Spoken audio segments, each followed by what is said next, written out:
نجات کے بعد آزمائشوں کا آغاز۔ کبھی تم نے سوچا کہ جب کوئی بڑی مصیبت ختم ہو جائے تو کیا پھر زندگی آرام دہ ہو جاتی ہے؟ نہیں، اکثر نجات کے بعد اصل آزمائش شروع ہوتی ہے۔ ایسا ہی ہوا حضرت موسیٰ علیہ السلام اور ان کی قوم کے ساتھ۔ فرعون ڈوب چکا تھا، لیکن ایمان کا امتحان ابھی باقی تھا۔ جب سمندر نے راستہ دیا اور فرعون اپنی فوج سمیت غرق ہوا تو حضرت موسیٰ علیہ السلام نے خوشی سے اللہ کی حمد کی، لیکن ابھی تو سفر شروع ہوا تھا۔ وہ آگے بڑھے تو سامنے تھا ایک بے آب و گیا صحرا، پیاس، بھوک اور تھکن، اور قوم کی شکایات۔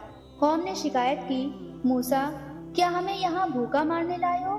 حضرت موسیٰ علیہ السلام نے اللہ سے دعا کی تو اللہ نے فرمایا کہ ہم نے تم پر بادلوں کا سایہ کیا اور تمہیں من و سلوہ دیا۔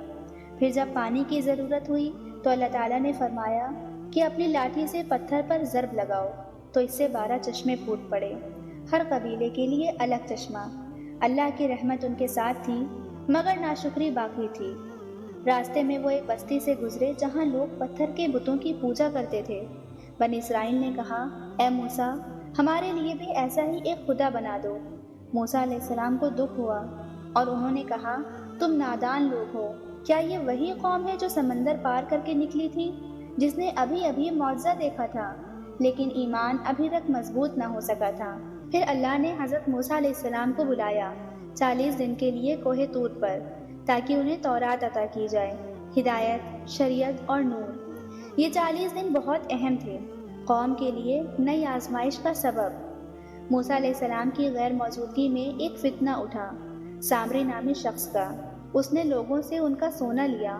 اس سونے کے زیور سے اس نے ایک سنہرا بچھڑا بنایا جو ہوا سے آواز نکالتا تھا۔ اس نے کہا، یہی تمہارا خدا ہے، اور موسیٰ کا رب تو بھول گیا۔ قوم نے بچڑے کو سجدہ کیا۔ حضرت ہارون علیہ السلام نے روکا، سمجھایا، مگر قوم نے کہا کہ ہم تو اسی کی عبادت کرتے رہیں گے۔ حضرت موسیٰ علیہ السلام واپس آئے، ہاتھ میں تختیاں، دل میں نور، چہرے پر جلال۔ قوم کو شرک میں دیکھ کر شدید غصے سے بھڑک اٹھے۔ ہارون علیہ السلام کو ڈانٹا، بالوں سے پکڑ کر گھسیٹا۔ جب ہارون علیہ السلام نے صفائی پیش کی تو فوراً متنبہ ہوئے، رب کے حضور جھک پڑے اور اس سے معافی مانگنے لگے۔ پھر سامری کو سزا دی، کہا کہ جا، اب تو ساری زندگی کہتا پھرے گا، مجھے نہ چھونا، ہم تیرے معبود کو جلا کر ریزہ ریزہ کر کے سمندر میں پھینک دیں گے۔ پھر اللہ نے حکم دیا کہ فلسطین میں داخل ہو جاؤ۔ وہاں ایک بادشاہ تھا جس سے جہاد کرنا تھا، لیکن قوم بولی کہ تم اور تمہارا رب جاؤ اور لڑو، ہم تو یہاں بیٹھے ہیں۔ اللہ غضبناک ہوا اور فرمایا، وہ زمین ان پر 40 سال کے لیے حرام کر دی گئی۔ 40 سال وہ صحرا میں بھٹکتے رہے۔ پھر وہ وقت آیا جب حضرت ہارون علیہ السلام کا انتقال ہوا، اور کچھ عرصے بعد حضرت موسیٰ علیہ السلام بھی اپنے رب کے حضور پہنچے۔ موسیٰ علیہ السلام کی کہانی یہیں مکمل ہوتی ہے۔ اس کہانی سے ہم یہ سیکھتے ہیں کہ آزمائشیں نجات کے بعد بھی آتی ہیں۔ اللہ کی نعمتیں ناشکری سے چھن سکتی ہیں۔ ایمان صرف معجزہ دیکھنے کا نام نہیں، بلکہ دل کی وفاداری ہے۔ سچائی کے راستے پر ڈٹے رہنا مشکل ضرور ہے، مگر انجام عظیم ہے۔ اللہ اپنے پیغمبروں کے ساتھ ہوتا ہے، اور وہ ہمیں بھی تنہا نہیں چھوڑتا۔ اگلی قسط، ذوالقرنین بادشاہ اور یاجوج ماجوج۔